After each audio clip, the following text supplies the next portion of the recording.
Iako u našoj zemlji situacija u oblasti sporta nije sjajna, entuzijasti iz sredina poput Maglaja nastoje sačuvati sportski duh. Mi već 7 godina radimo na tome da afirmišemo sport i na ovaj način, dakle izborom najuspješnijih sportista u 5 kategorija. Najbolji sportski radnik za 2011. godinu je Damir Kasun. Karate klub MP je najviše doprinio razvoju omladinskog sporta.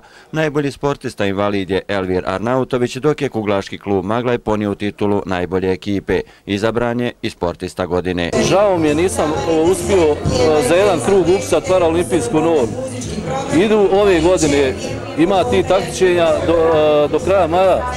Ako bi ja uspio upisati tu paraolimpijsku normu, postoji mogućnost da odem na paraolimpijske igre. Van konkurencije priznanje za životno djelo je dodijeljeno Dragi Bubalu, koji podsjeća da novac u sportu ne smije biti jedino mjerilo. Treba prvenstveno mlade angažovati da postanu iz ljubavi, da idu prema sportu. Uprkos niskoj temperaturi sve se završilo slavljem uz vedre zvuke jalaških tamburaša.